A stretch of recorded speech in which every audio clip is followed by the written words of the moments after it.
करोड़ किसी एक किसान को तो नहीं मिलता। 2 करोड़ तक का खेती कर सकता है, 1 करोड़ आपको सरकार सब्सिडी दे देगी। 2 करोड़ रुपए सरकार देती है खेती करने के लिए। नहीं, ये देखिए हाँ। भागीरथ चौधरी जो थे थोड़ा होशियार आदमी है, ये सोचे कि 2 करोड़ होशियार क्यों? हैं तभी तो राजनीति में हाँ। है। और इस्लामिक बैंक में जाएंगे और उस लोन के लिए आप अप्लाई करेंगे और आपके पास कोई बैसाखी नहीं होगा, मतलब कोई जान पहचान नहीं होगा, तो आप यकीन मानिए एक बार में तो होना नहीं है वो क्या। तो इस 2.5 साल में 137 अलग अलग जगह जमीन खरीदा गया, 137 अलग अलग जगहों पर। दौड़ते दौड़ते आपका चप्पल घिस जाएगा। लेकिन मंत्री जी ने 99 लाख रुपए की सब्सिडी अपने ही विभाग से, जिस विभाग के वो मंत्री हैं, उन्होंने ले लिया। 2028 में कुंभ होना है वहां पे होना है। उज्जैन में। हाँ। उज्जैन में होना है। यहाँ पर उनकी जमीन 62 अलग अलग जमीन है उनके पास।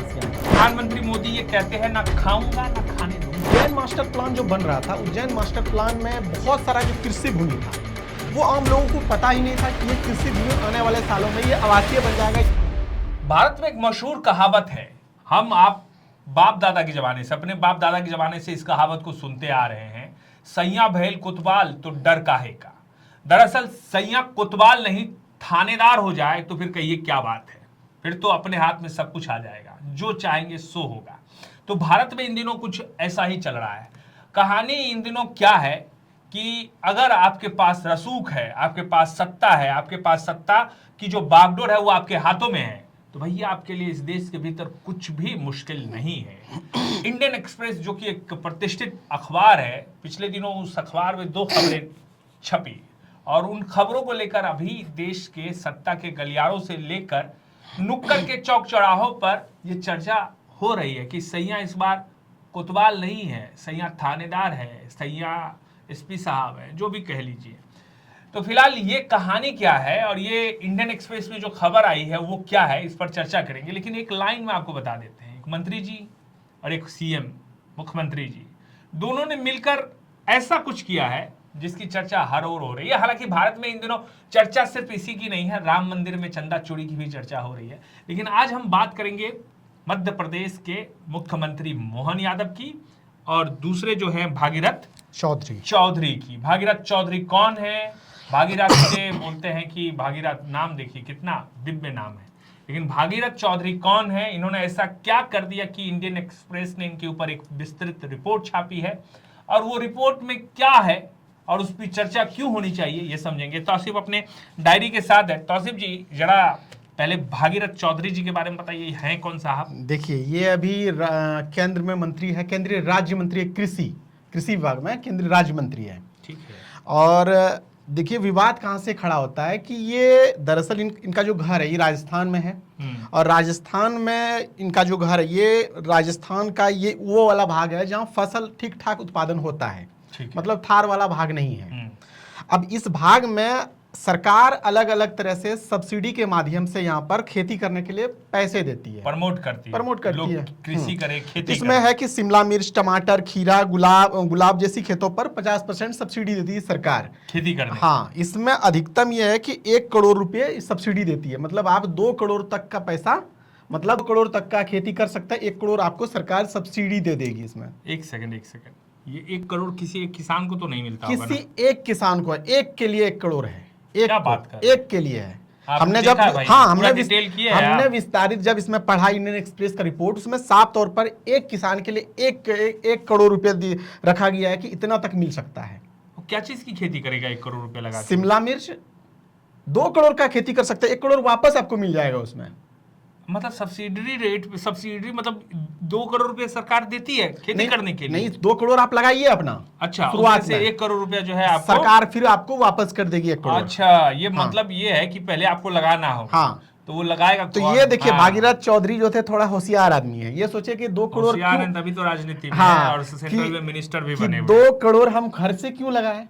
ये चले गए बैंक और बैंक से 1.5 करोड़ लोन लिया इन्होंने, 1 करोड़ 49 लाख लोन लिया। उसके बाद घर से इन्होंने लगाया 49 लाख रुपए, लगभग 49.5 लाख करीब। तो टोटल जो रकम हो गया 1 करोड़ 99 लाख, जो टोटल पूरा जो इनका योजना था कृषि किसान कल्याण योजना के तहत 1 करोड़ 99 लाख लागत से इन्होंने राजस्थान का जो उनका घर था जहां वो एक पूरा 9.7 हेक्टेयर भूमि में पूरा फैला हुआ था, और एक बोर्ड लगाया कि इसके तहत हम एक पूरा बागवानी कर रहे हैं, मतलब इस तरह से हम फसल उपजा रहे हैं यहाँ पर। खीरे की फसल। हाँ, खीरे की फसल वहां पर हो रही थी, ठीक है, मेन रूप से। ठीक है, तो इसमें ये कहानी क्या है? कहानी देखिए कि ये आवेदन जो करते हैं ये 15 अप्रैल 2025 को आवेदन करते हैं। ठीक है, 15 अप्रैल। अब मात्र 14 दिनों के अंदर इसको मंजूरी मिल जाती है। मतलब 15 अप्रैल को ये आवेदन करते हैं इसके लिए, हाँ, ये किसान किसी कल्याण योजना के तहत जो है सब्सिडी मिल जाए हमको। हाँ, ये 15 तारीख को आवेदन करते हैं और 14 दिन में जो है उसकी मंजूरी मिल जाती है। उसके बाद कहानी देखिए इसमें क्या है, इसमें पदेन अध्यक्ष जो होता है इस विभाग का वो होता है कृषि मंत्री। अच्छा, अध्यक्ष भी कृषि मंत्री होते हैं, कृषि राज्य मंत्री नहीं, कृषि मंत्री। सेंट्रल केंद्रीय कृषि मंत्री। और ये भी केंद्रीय कृषि मतलब राज्य मंत्री है ये। अच्छा, तो ये पदेन उपाध्यक्ष है उस विभाग के। अच्छा, ये पदेन उपाध्यक्ष है। अध्यक्ष है शिवराज सिंह और ये हो गए उपाध्यक्ष। लेकिन इन दोनों की भूमिका उतनी ज्यादा नहीं होती है कि कोई भी अगर ये केस आएगा तो वो पास कर दे, इतनी भूमिका नहीं होती इन दोनों की। भूमिका होती है इसमें एनएचबी, एक संस्था है परियोजना जो चलाती है ये समिति, ये मंजूरी देती है। एनएचबी 11 मार्च 2026 को मंजूरी दे देती है इसका। ये मतलब प्रपोजल था, उनको स्वीकृति मिल जाती है कि अब सब्सिडी आराम से मिल जाएगा। ठीक है, 30 मार्च को, मात्र 11 मार्च को इसको मंजूरी मिलता है। उसके बाद 30 मार्च को इनको सब्सिडी मिल जाता है। सब्सिडी कहाँ मिलता है? इनका जो बैंक लोन खाता था, जहां से उन्होंने लोन लिया था, हाँ, लोन खाते में ये पैसा, सब्सिडी वाला पैसा भेज दिया जाता है 30 मार्च को। तो मात्र 20 जाता है 99 लाख भेज दिया जाता है। हाँ, 99,03,000। लेकिन होता यह है कि 57,000 और मिलना था। ये 57,000 कहाँ गया, इन चीजों का भी हिसाब किताब उसमें नहीं दिया गया है। कहानी लबोलबाब ये है कि एक मंत्री जो लोन मतलब सब्सिडी के लिए अप्लाई करता है, कितनी आसानी से मंजूर कर लिया जाता है। उसके बाद बैंक का जो लोन, जिस विभाग में वो मंत्री है, जिस विभाग के वो मंत्री हैं, जिस विभाग के मंत्री है। ठीक है। और उसके बाद फिर सारा कहानी अब देश देख रहा है इनका। अब ये समझिए कि इस कहानी का मतलब आप समझिए कि ये भागीरथ, मैं ये वीडियो इस वजह से हम लोग लेकर आए हैं कि ये चर्चाएं खूब हो रही है लेकिन लोग समझ नहीं पा रहे कि ये मामला क्या है। तो इसको थोड़ा विस्तार से हम आपके सामने लेकर आए हैं ताकि आप समझ सके कि ये मामला क्या है, इस तरह के मामलों में क्या होना चाहिए, और ये मामला अगर इस तरह का आया है तो ये सवाल किस तरह के खड़े कर रहा है। जाहिर सी बात है कि एक कृषि राज्य मंत्री, देश के कृषि राज्य मंत्री भागीरथ चौधरी जो हैं वो अपने ही विभाग से अपने लिए फायदा, यानी जो सब्सिडी रेट पर जो उनको सरकार से मदद मिलती है किसानों को, वो खुद वो मदद ले लेते हैं। वो भी 1-2 रुपए की बात नहीं है। आपने सुना होगा बिहार, झारखंड, उत्तर प्रदेश, तमाम राज्यों में केसीसी लोन चलता है। उसमें 50,000, 1 लाख रुपया लोन जो है वो भारत सरकार या जो राज्य की सरकार होती है वो खेती करने के लिए किसानों को देती है। अगर आप ग्रामीण बैंक में जाएंगे और उस लोन के लिए आप अप्लाई करेंगे और आपके पास कोई बैसाखी नहीं होगा, मतलब कोई जान पहचान नहीं होगा, तो आप यकीन मानिए एक बार में तो होना नहीं है वो क्या तौसीफ। अब देखिए दौड़ते दौड़ते आपका चप्पल घिस जाएगा। लेकिन मंत्री जी ने 99 लाख रुपए की सब्सिडी अपने ही विभाग से, जिस विभाग के वो मंत्री हैं, उन्होंने ले लिया। अब देखिए इसमें क्या है कि 2018 में पहले भी इन्होंने अप्लाई किया था, ठीक है, तब मंत्री नहीं थे ये। अच्छा, तो ये अप्रूव नहीं हो पाया था तब आवेदन इनका, लेकिन मंत्री हुए तो आप अप्रूव हो गए। और बीजेपी की सरकार में, भारतीय जनता पार्टी की सरकार में, केंद्र में बीजेपी की सरकार है और प्रधानमंत्री मोदी ये कहते हैं ना खाऊंगा ना खाने दूंगा। ये तो पूरा का पूरा खा गए। और कहानी सिर्फ खाने तक नहीं है, यहाँ यही एक किरदार नहीं है जो खा गए, किरदार दूसरे भी है, उसकी भी बात करेंगे। वो दूसरा किरदार कौन है हम आपको बताते हैं। दूसरा किरदार है मध्य प्रदेश के मुख्यमंत्री मोहन यादव। उनके ऊपर भी एक रिपोर्ट छप कर आई, इंडियन एक्सप्रेस। ये जो तमाम खबरें जो हम आपसे तमाम जानकारियां साझा कर रहे हैं, इंडियन एक्सप्रेस के हवाले से कर रहे हैं। ऐसा नहीं है कि हम लोग जो है अपनी कड़ाही में जो है ये खबर पका कर लाए हैं। ये खबर जो है पब्लिक डोमेन में आ चुकी है। तो मोहन यादव जो मध्य प्रदेश के मुख्यमंत्री हैं, उन्होंने क्या किया वो भी गजब का खेल है। जरा तौसीफ बताइए क्या किया। देखिए शुरुआत से इनको समझते हैं, मध्य प्रदेश वाला खेल आसान नहीं है, बहुत अगर डीप देखिएगा ना तो बहुत बड़ा खेल है। हम शुरुआत से बताते हैं, शुरुआती दौर इसलिए हम आपको ले चाह रहे हैं कि तब ज्यादा समझ में आएगा आपको। उज्जैन विकास प्राधिकरण एक संस्था है, ठीक है। और ये 2004 से लेकर 2010 तक अध्यक्ष रहे मोहन यादव। तब ये विधायक नहीं थे, तब मंत्री नहीं थे, तब मुख्यमंत्री भी नहीं थे, कुछ नहीं थे। ये अपराधिकरण के अध्यक्ष थे 4 से लेकर 10, उज्जैन यहाँ के। उसके बाद 10 के बाद 11 से 13 में एमपी पर्यटन विभाग का ये प्रमुख बन जाते हैं मोहन यादव। अब लगातार इनका जो था दायरा बढ़ रहा था। 13 में ये एमएलए बनते हैं दक्षिणी उज्जैन से, और लगातार अब तक वहां से विधायक हैं। इसके बाद ये क्या करते हैं, एक रियल एस्टेट कंपनी बनाते हैं। खुद एक बनाते नहीं, हैं कि हाँ, इनके परिवार के उनके परिवार लोग 4 रियल एस्टेट कंपनी इनके परिवार में है। हाँ। इनकी पत्नी सीमा है, उनका पुत्र अभय है, उनका चचेरा भाई गोविंद है, नीलेश है। ये 4 लोग मिलके रियल एस्टेट कंपनी बनाते हैं। इसमें खुद मोहन यादव भी शामिल होते हैं तब। अच्छा, उसके बाद धीरे धीरे ये विधायक ये मजबूत हो रहे थे धीरे धीरे रियल एस्टेट में तौर पे। हाँ, और रियल एस्टेट, हाँ। फिर शिक्षा मंत्री बनते हैं 21 में जाके। उसके बाद मुख्यमंत्री 23 में बनते हैं। तो कहानी देखिए कहाँ से शुरू होती है। 23 में जब ये 13 दिसंबर 2023 को जब शपथ लेते हैं, शपथ लेते टाइम में ये शपथ लेने के बाद अभी तक का जो डाटा है, ये 3 साल लगभग 2.5 साल का जो डाटा है, इस 2.5 साल में 137 अलग अलग जगह जमीन खरीदा गया, 137 अलग अलग जगहों पर। और ये 137 अलग अलग जगहों पर 168 एकड़ जमीन है टोटल। और ये इनकी कीमत है 45 करोड़ रुपया लगभग। अच्छा। और इस बीच में 6 जमीन को बेचा भी गया है। इनका काम ही, इन कंपनी का काम है इनका खरीदना और बेचना। अब देखिए कहानी थोड़ा सा इसमें क्या है, ये कहाँ जमीन खरीद रहे थे। ये जमीन खरीद रहे थे गंगेड़ी, नवाखेड़ा, सावराखेड़ी, चौनसेरा। ये जो जगह है, ये यहाँ पर नया परियोजना लगना था, नए रोड बनने थे। हाँ, परियोजना लाने वाली थी, रोड बनना था, हाईवेज बनने थे यहाँ। दूसरा सबसे जो कहानी मेन है, ये है कुंभ का। 2028 में कुंभ होना है, वहां पे होना उज्जैन है। में। हाँ। उज्जैन में होना है। यहाँ पर उनकी जमीन 62 अलग अलग जमीन है उनके पास, यहाँ पर खरीदी गई है। टोटल 92 एकड़ जमीन यहाँ पर है कुंभ के आसपास, जहां पर ये मतलब कुंभ लगना है मेला उज्जैन में। ठीक है, ये है। ठीक है। उज्जैन में सिर्फ सीएम के नाम पर 17 एकड़ जमीन है, सिर्फ सीएम के नाम पर, मोहन यादव के। हाँ, मोहन यादव के नाम पर। इसके बाद आप देखिए कि उज्जैन के आसपास जितने भी जगह है, जो मेन जगह है पहले से, क्योंकि हम ये देख रहे हैं कि हम लोग तो देख रहे हैं कि मुख्यमंत्री बनने के बाद उन्होंने शायद क्या हो, नहीं, जो भी चीज है, चाहे वो मास्टर प्लान जो उज्जैन का किया गया है, वो 25 से पहले किया गया है। ठीक है। 2023-2022 में प्लान तैयार होना शुरू हो गया था, और उस मास्टर प्लान में तब से ही मोहन यादव है।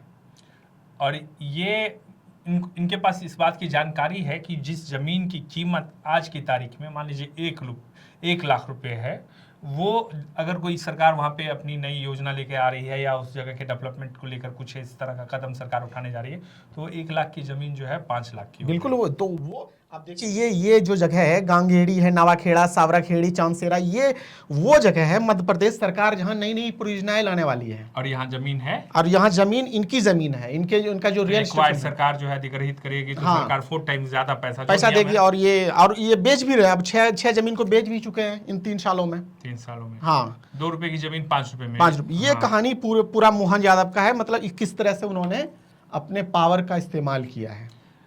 तो ये 2 कहानियां थी जो इन दिनों बहुत चर्चा में है। लोग चर्चा तो कर रहे थे, लेकिन विस्तृत तरीके से इसको समझ नहीं पा रहे थे। तो हम लोगों ने एक कोशिश की है कि इसका जो एक ड्राफ्ट है वो आप तक पहुंचाए और आपको समझाएं। अब एक थोड़ा सा इसमें जानकारी बच गया था मेरा, थोड़ा सा क्लियर कर देते हैं। उज्जैन मास्टर प्लान जो बन रहा था, उज्जैन मास्टर प्लान में बहुत सारा जो कृषि भूमि था, वो आम लोगों को पता ही नहीं था कि ये कृषि भूमि आने वाले सालों में ये आवासीय बन जाएगा। यहाँ पर अच्छे बड़े बड़े बिल्डिंग बन जाएंगे, कुछ भी कंपनी बन जाएंगे। ये पता नहीं था लोगों को। हाँ। ये चीजें इनको पता थी, मोहन यादव को हाँ, पता था। और ये यहाँ पर ज्यादा जमीन खरीदा गया है, कृषि जमीन जो आवासीय बनना था, जो एग्रीकल्चर लैंड था, उसको उनको पता था कि ये जगह डेवलप होगा, हाँ, स्मार्ट सिटी या जो भी सरकार की, मध्य प्रदेश सरकार की योजना है उसके हिसाब से। हाँ, तो भाई इस जमीन को जो है खरीद लेते हैं, बाद में सरकार उसको एक्वायर करेगी। 2 रुपए का चीज जो है हम 5 रुपए में आराम से बेच देंगे, मुनाफा हो जाएगा, कमा लेंगे। लब बोलो आप, तो यही है। तो ये जो 2 महाशय हैं इस देश के भीतर, ये जो 2 कहानियां अभी चल रही है, इन कहानियों से आप समझिए कि इस देश के भीतर रसूख यानी सत्ता का जो बागडोर जिनके हाथों में है, वो किस तरह का खेल रचा रहे हैं। आपको बताएं कि झारखंड जहाँ के मुख्यमंत्री हेमंत सोरेन के बारे में इस तरह के एक मामले को लेकर जब बहुत चर्चा हुई थी, तो उस वक्त जो है केस तक, FIR तक दर्ज हो गई थी सीएम के खिलाफ में। ये जो दो मामले आए हैं, उस वक्त बीजेपी ने बहुत हल्ला मचाया था, ईडी की एंट्री तक हो गई थी उसमें। लेकिन ये जो मामला है, ये मामला तो उससे भी ज्यादा ये है। उस वक्त तो मतलब सीएम ने उसको, झारखंड के सीएम ने उसको ये भी नहीं किया था, उसको जो फिर से रिन्यू करने का होता है वो भी नहीं किया था। लेकिन ये मामला तो खुले तौर पर जो है सामने है, आपकी आंखों के सामने है। आपने अब तक क्या किया? ये जो 99 लाख भागीरथ चौधरी अपने फायदे के लिए सब्सिडी लिए हैं गवर्नमेंट का, तो ये सब्सिडी आप उसी विभाग में, जिस विभाग के मंत्री हैं, कैसे ले सकते हैं? किस अधिकार से ले सकते हैं? तो किसानों का है ना, तो किसान आप कैसे ले सकते हैं? मोहन यादव जिस राज्य के मुख्यमंत्री हैं, उस राज्य में तमाम योजनाओं को लेकर, परियोजनाओं को लेकर उनके पास जिम्मेदारी है। कैबिनेट से जो है उनके सिग्नेचर से वो स्वीकृत हो रहे हैं। उनको पता है कि कहाँ सड़क बननी है, कहाँ फैक्ट्री लगना है, कहाँ पार्क बनना है। और उस इलाके में आप जमीन खरीद चुके हैं, खरीद लिए हैं, खरीद रहे हैं, ताकि जो जमीन 1 रुपए की है उसको आप 5 रुपए में बेच सकें। तो ये चीज समझने की है। इतना ही नहीं, राम मंदिर तो एक अलग ही कहानी है। प्रभु श्री राम की आस्था को लेकर इस देश के भीतर क्या कुछ हुआ सबने देखा। जब वहां मंदिर बना, मंदिर का निर्माण हुआ और लाखों लोग रोजाना वहां जा रहे हैं, अपनी आस्था को लेकर वहां चढ़ावा चढ़ा रहे हैं, वहां दान दे रहे हैं, और उसमें सेंधमारी, उसकी चोरी, मतलब जेल में डालने से ये मैल धुला जाएगा या मैल जो है वो खत्म हो जाएगा? बिल्कुल नहीं होगा। एक दाग तो लग गया ना। आपने लाखों नहीं करोड़ों लोगों की आस्था के साथ खिलवाड़ किया है। आप भले जेल में डाल दीजिए, लेकिन दाग तो लग गया है, और ये दाग अच्छे वाले नहीं है, ये दाग बहुत आप सोचिए कि ये चंपत राय जो है, ये राम मंदिर ट्रस्ट मामले में जो सामने नाम आया है, ये राम मंदिर आंदोलन से जुड़े हुए लोग। अरे चंपत राय के बारे में तो है ही, चंपा, हालांकि एफआईआर में इनका नाम नहीं है, लेकिन इनके इर्द गिर्द जो लोग थे वही लोग आज की तारीख में जेल गए। जो 9 लोग गए हैं वो इन्हीं के आसपास में हैं। लेकिन ट्रस्ट के अगर ये हैं प्रमुख, तो इनकी जानकारी में क्यों नहीं थी ये बात? ये भी एक बड़ा सवाल है। जो लोग उस आंदोलन से जुड़े हुए थे वो भी ये सवाल उठा रहे हैं कि उनको ये भी अभी बिलीव नहीं हो रहा है कि ऐसा कैसे हो सकता है। खैर, तो इस देश के भीतर इस तरह की कहानियां, इस तरह की खबरें आती रहती है। एक तरफ एक छोटी सी झोपड़ी बचाने के लिए एक आदिवासी परिवार जद्दोजहद करता है, उनकी बेटियां जो है पैरों में गिर जाती है, एक छोटा सा छोटी एकदम छोटा सा झोपड़ी बचाने के लिए। दूसरी तरफ एक मंत्री अपने ही विभाग से 99 लाख रुपया सब्सिडी में ले लेता है। यही तो अपना भारत है। वीडियो पसंद आए शेयर जरूर कीजिएगा। हमारे साथ तौसीफ थे, कैमरे के पीछे हमारे पवन थे, और एडिटिंग मशीन पे हमेशा से सुशील रहते हैं। फिलहाल के लिए इतना ही। खबर अगर आपको अच्छी लग रही है तो आप ज़्यादा से ज़्यादा हमारी खबरों को शेयर कीजिए। आपसे ये उम्मीद तो हम कर ही सकते हैं। फिलहाल के लिए इतना ही। नमस्कार।